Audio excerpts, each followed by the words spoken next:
Hello hello good morning शुभ बिहानी। मेरो चाहिँ अब ड्युटी स्टार्ट भइसक्यो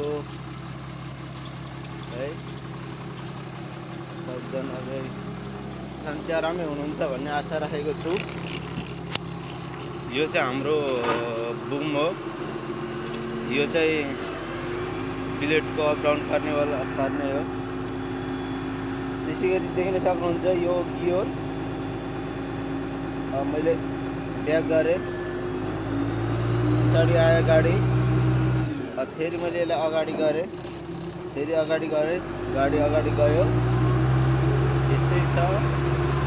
सब साथीहरूले फोर्कलिफ्ट चलाउन कति गाह्रो छ भन्नुहुन्छ। चलाउनको लागि त्यति गाह्रो छैन, काम गर्नको लागि गाह्रो हो।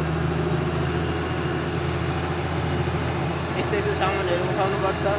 यो त केही होइन, यो टावरहरू देखिराख्नु भएको छ। फलामको बन्डल 12 मिटर लामोसम्म उठाउनुपर्छ। खास लिफ्टरले चाहिँ 6 मिटर लामोसम्म उठाउनको लागि दिएको हुन्छ, तैपनि 12 मिटर उठाउनुपर्छ। यस्तो कन्टेनरहरू पनि उठाउनुपर्छ।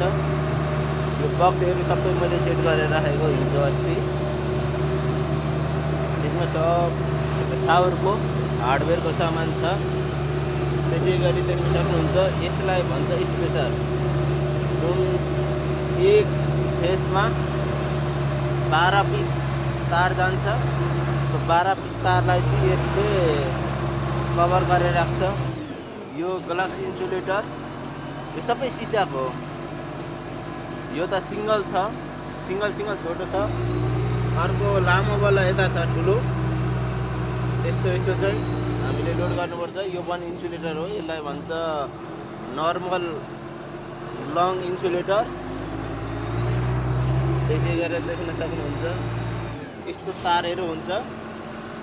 यो तार चाहिँ 4 पिस जान्छ एक फेसमा, अनि एक लाइनमा 12 पिस। त्यसै गरेर यसरी खाली बोतल, खाली ड्रमहरू हामीले राखेको छौँ।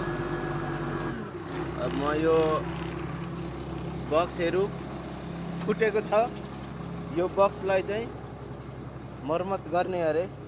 मर्मतको मतलब कि यसलाई सही गरेर फेरि युज गर्ने अरे। त्यही भएर लिन आइराखेको छु। देख्न सक्नुहुन्छ